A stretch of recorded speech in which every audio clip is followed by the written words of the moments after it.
یقینا مومنان کم خلق دی الذین اذا ذکر الله وجلت قلوبهم، مومنان آغا خلق دی کله چې الله تعالی یاد کړش، د الله تعالی ذکر، د الله تعالی نوم یاد شي، داغه عظمت او لوی وجلت قلوبهم، د دې زړونو کې یره پیدا شي، وجل پکې پیدا شي، ویریږي دا د رب العالمین نه یره چې چا کوي دې ته مؤمن ویل کېږي. د الله نوم یاد شي، واعظ نصیحت واوري، د قرآن کریم کې چې کومه وعدې ذکر دي، وعدونه ذکر دي، مثالونه ذکر دي، د رب العالمین د دین بیان خبرې واوري، د دې په زړونو کې یره پیدا شي، د الله ذکر سره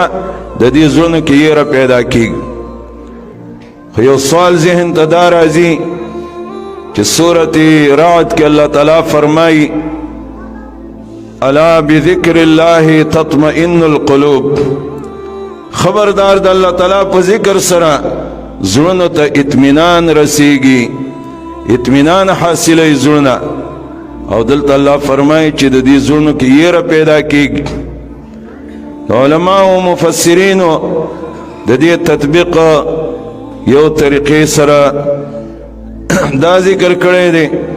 چې کله عذابونه ذکر شي نو دوی یریږي، او کله چې بشارتونه او زیری ذکر شي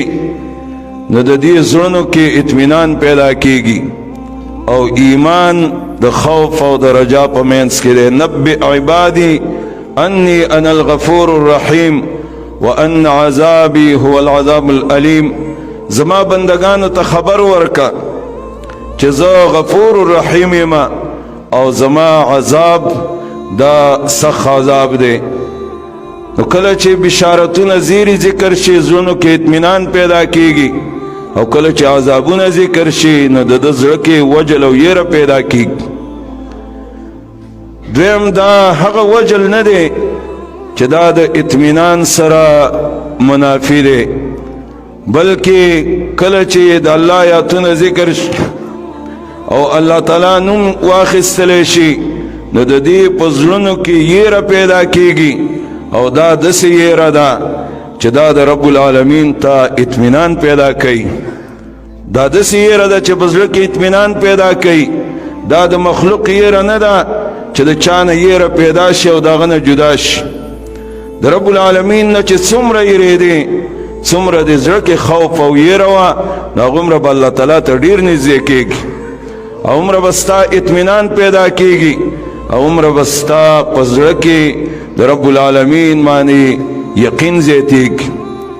یو صفت دا ده انما المؤمنون الذین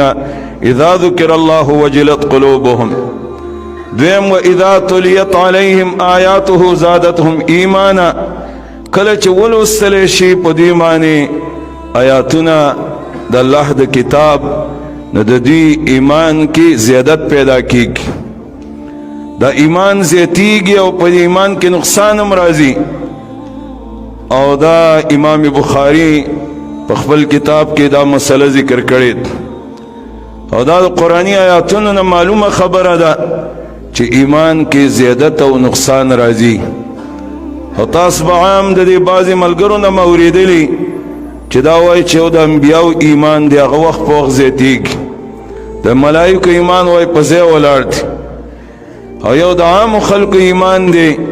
چې هغې کې زیادت هم راځي او نقصان هم پکې راځي. دا د مؤمنانو صفت دی چې کله دوی باندې آیاتونه ولوستلی شي نو د دې سره د دې ایمان زیاتېږي د الله په آیاتونو.